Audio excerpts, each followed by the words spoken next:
अस्सलाम वालेकुम students, I hope you all are fine. आज की ये जो वीडियो है इसके अंदर हम लोग प्रूफ करने वाले हैं द लॉ ऑफ साइंस। बाकायदा समझेंगे कि लॉ क्या कहता है और फिर प्रूफ भी करेंगे।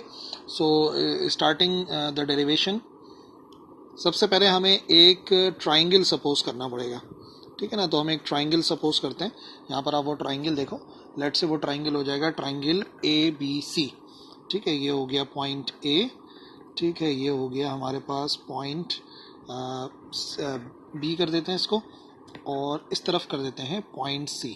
ठीक है ना, तो ये आ गया हमारे पास एक ट्राइंगल ए बी सी।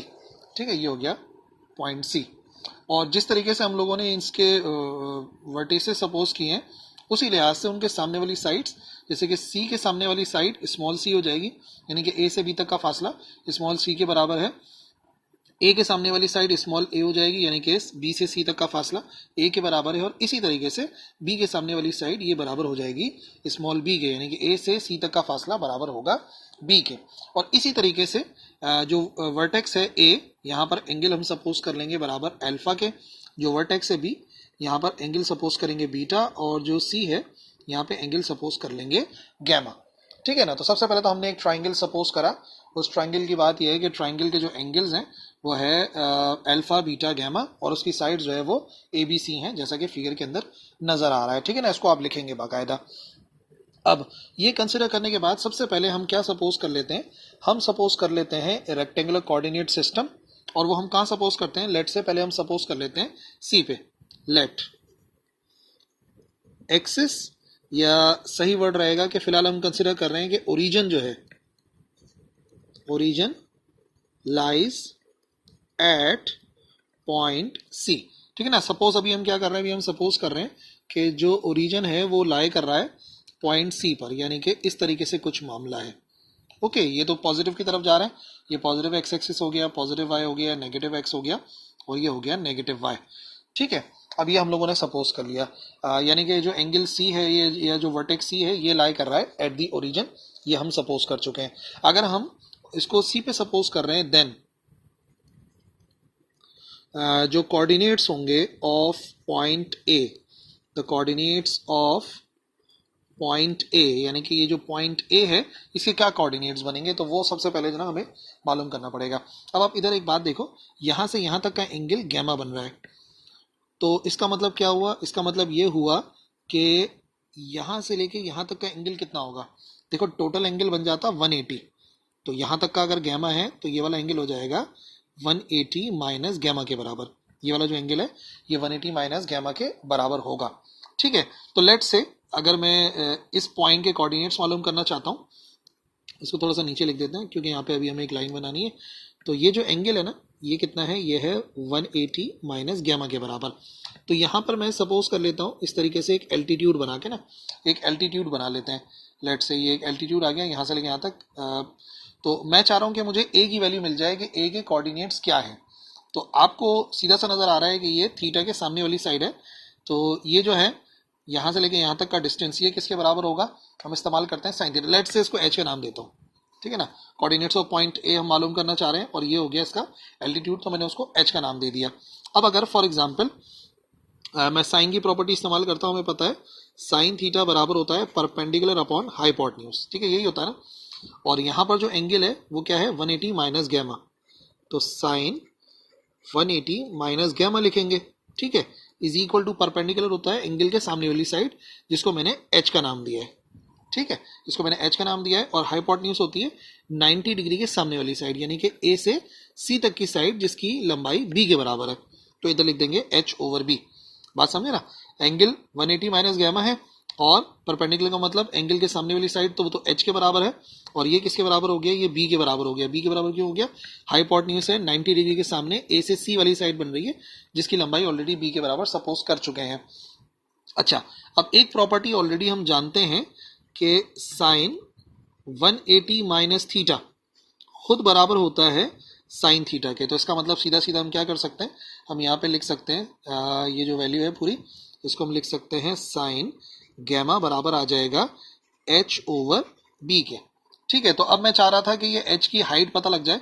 तो अगर हाइट मालूम करेंगे तो ये किसके बराबर आ जाएगी, हाइट की वैल्यू बराबर आ जाएगी बी साइन गैमा के, एच की वैल्यू आ गई, यानी कि उसका ये जो कंपोनेंट है ना, ये इसके वाई कंपोनेंट की वैल्यू आ गई कि यहाँ से लेके यहाँ तक की हाइट कितनी है। लेट से इसकी जो यहाँ से यहाँ तक का डिस्टेंस है, इसको भी कुछ नाम दे देते हैं, इसको नाम दे देते हैं लेट से डी का, तो वो और आसानी हो जाएगी ना। तो सबसे पहले इसको कॉपी कर लेते हैं। ठीक है, तो ये फिगर आ गई हमारे पास दोबारा। अभी देख लेते हैं और हमें आगे क्या करना चाहिए। अब मैं चाह रहा हूँ कि मुझे ये डी की वैल्यू मिल जाए, तो अब मुझे एक्स कॉम्पोनेंट चाहिए। एक्स कॉम्पोनेंट के लिए फॉर्मूला हमें मालूम है, कॉस थीटा बराबर होता है बेस अपॉन हाइपोटेन्यूज के। तो इसका मतलब कॉस कितना मालूम करना चाह रहे हैं, कॉस मालूम करना चाह रहे हैं हम ये वाला ना 180 माइनस गैमा के बराबर। 180 minus gamma is equal to, base है ये वाली साइड जिसको मैंने डी का नाम दिया है, बेस होती है ये वाली साइड, डी का नाम दिया है, और हाइपोटेन्यूज वही इसके सामने वाली साइड जो कि बराबर होती है बी के। अभी फिलहाल हमने देखा 90 डिग्री के सामने बी आ रहा है। कॉस 180 माइनस गैमा की प्रॉपर्टी है, कॉस 180 माइनस थीटा बराबर होता है माइनस कॉस थीटा के। तो ये वैल्यू क्या आ जाएगी, ये वैल्यू आ जाएगी हमारे पास minus cos gamma is equal to D over B, और जब डी की वैल्यू निकालेंगे जो कि एक्स एक्सिस की वैल्यू है, तो वो माइनस का बी कॉस गैमा के बराबर आ जाएगा।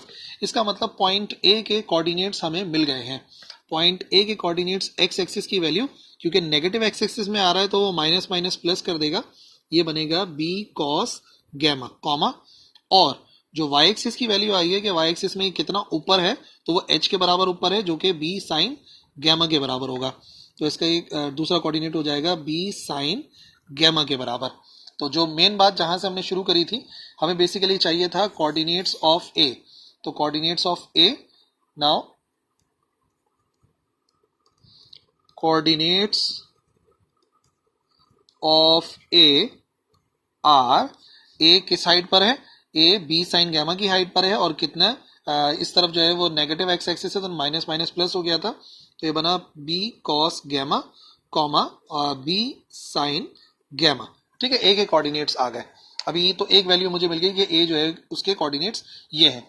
लेकिन अगर मैं इसी ये जो हमारे पास बन रहा था एक्सिस जो कि मैंने ओरिजिन सपोज करा था सी पर, अगर मैं इसको सी के बजाय बी पर सपोज कर लूँ तो क्या होगा। इसी वाले के अंदर अगर मैं यहाँ पर आ जाऊँ और मैं सपोज करूँ कि ओरिजिन कहाँ लाई कर रहा है, ओरिजिन लाई कर रहा है लेट से पॉइंट बी पे। ना let origin lies at point B पर लाई कर रहा है। ठीक है, ये सपोज कर लेते हैं। तो अगर पॉइंट बी पे लाई करेगा तो थोड़ा डिफरेंट कर लेते हैं। अभी हमारे पास ये वाला एक्सिस आ गया ना। अब आपने ग्रीन वाले एक्सिस को नहीं देखना है, बल्कि अब आपने ए की वैल्यू निकालनी है इस पॉइंट के लिहाज से। ए की वैल्यू आपने इस पॉइंट के लिहाज से निकालनी है। फिर इस तरीके से कर लेते हैं ए के कोऑर्डिनेट्स निकालने के लिए, लेकिन अब बी से नापना है हमें ना। अब बी से हमें मेजर करना है, यानी कि अब जो मुझे कोऑर्डिनेट्स चाहिए होंगे वो यहाँ से यहाँ तक का फासला चाहिए होगा, और बाकी ये वाला फासला वाई वाला तो सेम ही रहेगा। और वैसे भी एक्स से हमें इतना मकसद नहीं है, हमें वाई की वैल्यू चाहिए। तो देख लो, अगेन आपको एक राइट एंगल ट्राइंगल नजर आ रहा है। पॉइंट सी को भूल जाओ, बल्कि अब एक राइट एंगल ट्राइंगल को देखो, और मैं चाह रहा हूँ कि मुझे ए के कोऑर्डिनेट्स मिल जाएं। इस पॉइंट को एच कर देते हैं, और ये जो डिस्टेंस है यहाँ से लेके यहाँ तक का, इसको डी कर देंगे, क्योंकि यहाँ से यहाँ तक का फासला ए का एक्स कोऑर्डिनेट दे देगा, और यहाँ से यहाँ तक का फासला ए का वाई कोऑर्डिनेट दे देगा।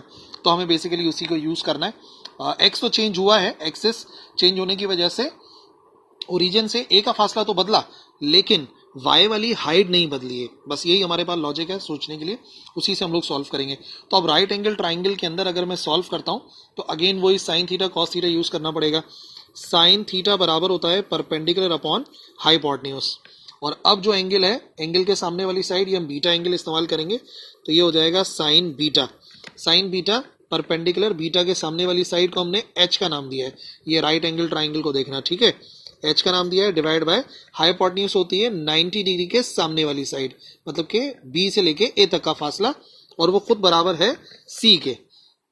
ठीक है, तो ये ऊपर जाके मल्टीप्लाई हो जाएगा, तो ये आ जाएगा बराबर एच की वैल्यू आ जाएगी साइन बीटा, और साथ में आ जाएगा सी, यानी कि एच बराबर आ गया सी साइन बीटा के। इसी तरीके से अब डी की वैल्यू फाइंड करेंगे, तो डी की वैल्यू फाइंड करने के लिए ये आ जाएगा cos theta is equal to base upon hypotenuse होता है, तो कॉस बीटा के लिहाज से निकालने वाले। ठीक है, तो कॉस बीटा बराबर आ जाएगा किसके, ये हो जाएगा हमारे पास बी की वैल्यू, बी यानी कि बेस, और वो होगा बी से लेके इस पॉइंट तक का फासला जिसको मैंने डी का नाम दिया है। ठीक है ना, क्योंकि इस ट्राइंगल की बात कर रहे हैं, राइट एंगल की, और हाइपोटेन्यूज वही है 90 डिग्री के सामने सी के बराबर है, तो डी की वैल्यू बराबर आ जाएगी सी कॉस बीटा के। ठीक है ना, और है वो नेगेटिव एक्स एक्सिस के अंदर, तो कंफर्म बात है कि जब हम कोऑर्डिनेट पुट करेंगे, अब जो इसके कोऑर्डिनेट्स बनेंगे वो बनेंगे माइनस सी कॉस बीटा, और y की वैल्यू आई है सी साइन बीटा। ठीक है, जो कोऑर्डिनेट है हाइट y कोऑर्डिनेट होता है और जो डिस्टेंस है वो x कोऑर्डिनेट होगा। तो अब एक बात समझने वाली है, वो समझने वाली बात ये है कि since y coordinate is the same, ये सेम है y कोऑर्डिनेट, हाइट थोड़ी बदली है, हमने सिर्फ x एक्सिस में बदला था। इन बोथ केसेस, दोनों केसेस के अंदर जो हाइट है यानी कि जो y कोऑर्डिनेट है वो सेम है, और अगर वो सेम है तो अब हमें दो चीजें बराबर मिलेंगी। आप जरा पहले वाले केस को देखो, पहले वाले केस के अंदर हमें y की वैल्यू क्या मिली है, पहले वाले केस में हमें y की वैल्यू मिली है, ये लिखी हुई नजर आ रही b साइन गैमा, और दूसरे वाले में हमें y की वैल्यू क्या मिली है, दूसरे वाले में y की वैल्यू मिली है c sign beta. It means क्या क्या बराबर आ गया, c साइन बीटा किस चीज के बराबर आ गया, ऊपर क्या लिखा हुआ था, ऊपर लिखा हुआ था b साइन गैमा, तो ये हो जाएगा b साइन गैमा। और अगर ये बराबर आए तो इस तरीके से भी लिख सकते हैं, या इसको अगर मैं रीअरेंज करके लिखना चाहूं तो हम ऐसे भी लिख सकते हैं कि c over sine gamma is equal to b over sine beta. ठीक है, मल्टीप्लाई से डिवाइड में ले गए, तो एक तो फॉर्म हमें ये मिल गई। ठीक है, अगर ये वाकई बराबर है तो सिमिलरली कोई दूसरे एंगल सपोज करके, या आपने करना नहीं है, सिमिलरली करके लिखना है, तो दूसरे एंगल अगर सपोज करेंगे तो मैं कह सकता हूं कि a ओवर साइन अल्फा बराबर आ जाएगा b ओवर साइन बीटा। ठीक है, तब भी ये बराबर आएंगे क्योंकि ऊपर c था, नीचे उसके सामने वाला एंगल आ गया, b था उसके सामने वाला एंगल आ गया, तो a के सामने वाला एंगल। और अगर ये बराबर है तो इन दोनों इक्वेशंस को आप कंबाइन भी कर सकते हो। लेट से, अभी तक हमने किसी इक्वेशन को नाम तो नहीं दिया था ना, लेट से ये हो जाएगी हमारी इक्वेशन नंबर 1 और ये हो जाएगी इक्वेशन नंबर 2। अगर इन दोनों इक्वेशंस को कंबाइन करें, combining equation number 1 and equation number 2, तो हमें क्या रिजल्ट मिलेगा, हमें रिजल्ट मिलेगा कि भाई अगर b साइन बीटा इसके भी बराबर है और b साइन बीटा इसके भी बराबर है, तो इसका मतलब ये तीनों ही बराबर है। ट्रिकोटोमी प्रॉपर्टी कहलाती है, sine alpha is equal to b over sine beta is equal to c over sine gamma. ठीक है, ये हो गया हमारे पास law of sine, this is law known as law of sines, इसको लॉ ऑफ साइन भी कहा जाता है। और इसको लिखने का दूसरा तरीकेकार भी होता है। ठीक है ना, ये जो दूसरा तरीकेकार है वो मैं आपको बताता हूँ। दूसरा तरीकेकार क्या हो सकता है कि हम एंगल्स को ऊपर लिख दें, sine alpha divide by A is equal to sine beta divide by B, तो दोनों फॉर्म्स हैं, जैसे चाहो यूज कर लो, इजी हो जाएगा। ठीक है भाई, समझ में आ गई बात। और एक बड़ी अहम बात आपको बताऊं कि ये जो हमारे पास लॉ ऑफ साइन है ये किसने ड्राइव किया था, ये एक मुस्लिम मैथमेटिशियन थे जिनके बारे में आप लोगों ने फिजिक्स में पढ़ा भी होगा, ग्रेट काम करा। ये दरअसल काम किया था अल बैरूनी ने। ये फॉर्मूला जो हमें आज मिला है लॉ ऑफ साइन, वो बेसिकली अल बैरूनी ने ड्राइव किया था। आई होप ये डेरिवेशन आपको क्लियर होगी, और जब डेरिवेशन क्लियर होगी तो उसकी मदद से साइड गिवन हो एंगल फाइंड किया जा सकता है, और एंगल गिवन हो तो साइड्स मालूम की जा सकती हैं। यह है काम हमारे लॉ ऑफ साइन का। That's all, Allah Hafiz.